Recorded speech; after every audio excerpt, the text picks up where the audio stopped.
السلام علیکم ګرانو دوستانو، هیله لرم چې جوړ روغ به یاست. رښتینی مینه څنګه وپیژنو؟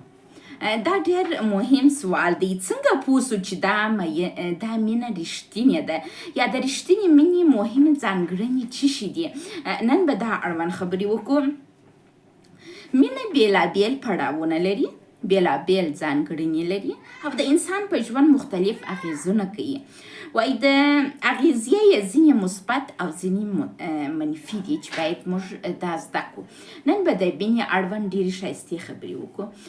یو روانشناس راولاړ سوی دی، ویلي دي وایي د مینې ځینې ځانګړنې دي، تقریبا 14 دانې دي. زه بیا تاسو ته ژر ژر ووایم. چټک او ځیرک مین کس، توند او له جذبې ډکي، لوی زړه او مېړنی، پراخ زړه او زغمناکي، زړه روښانونکی، سرغړونکی، بې پروایي، بې قراره، غیرتي، احساسات پارونکی، لمبخوی وي، د مینې په اور سوځېدلی، ژور دردمندي، د مینې پالونکی. دا هغه ځانګړنې دي چې په یو مین کې موجود دي، یو احساسات، یو ډېر خوندور فیلینګز دي.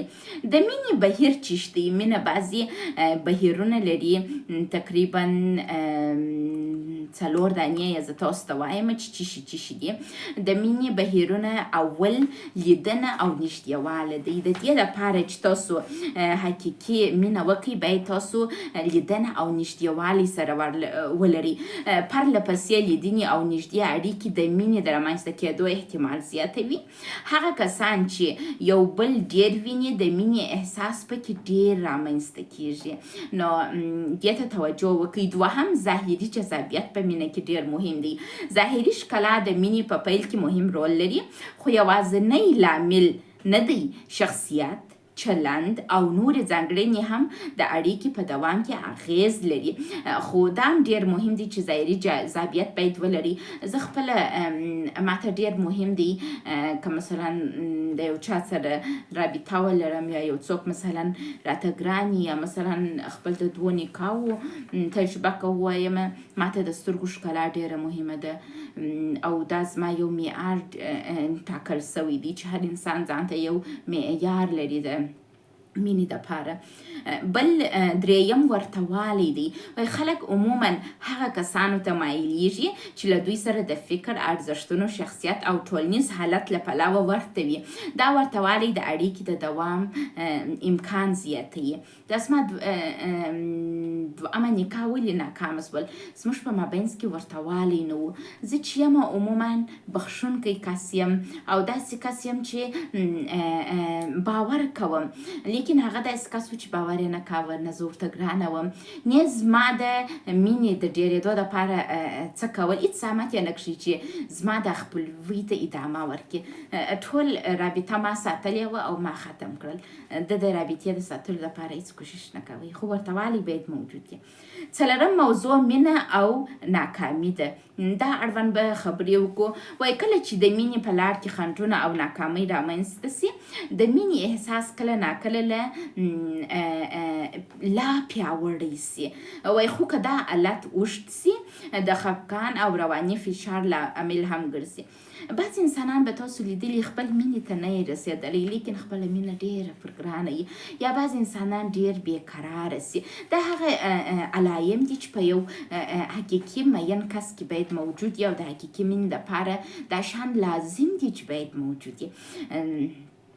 خو بعض وخت چې په مینه کې ناکامي، دا د دې سبب کیږي چې په انسانانو کې داسې یو حالات رامنځته سي چې هغه د دې سبب سي چې ولا حالت مې خراب سو. تاسو به ډېر شعرونه لیدلي، ډېر شاعران به مو لیدلي. اکثره شعرونه د جدایي اړوند دي، اکثره شعرونه یو رقم دلسوزي لري.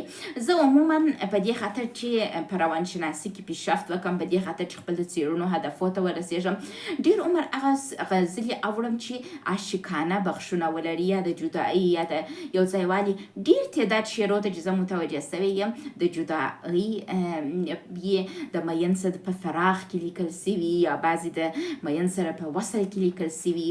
اوکې دی، ټول حالات په مینه کې راځي، خو خو موږ باید دې ته توجه وکړو چې د مینې ځانګړنې یا د مینې بهیر چې دی اول لیدنه او نږدېوالی دی، ظاهري جذابیت دی، ورته والی دی، مینه او ناکامي ده. دا ټول شیان په مینه کې راځي.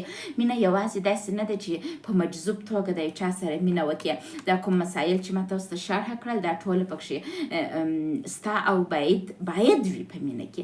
خو یو شی زه تاسو ته د مینې په باره کې ووایم ګرانو دوستانو، مینه پالل غواړي، مینه هره ورځ کارت غواړي، مینه ډیسپلین غواړي، مینه په خیالاتو، مینه په جوش باندې مخته نه ځي، مینه په پاللو مخته ځي. یو د بل دپاره به فداکارۍ کوي، یو بل ته به خدمت کوي، یو بل ته به په احترام ګوري. لیکن د دا ټولو شیانو سره چې ستاسو د رابطې و دوام ته داخلیږي، دغه شیان چې اوس ما تاسو ته ویله دا هغه د مینې بهیر دی، هغه جوش دی د مینې چې باید ستاسو په وجود کې، که چیرې تاسو د دې ادعا لرئ چې تاسو مین یاست. مننه.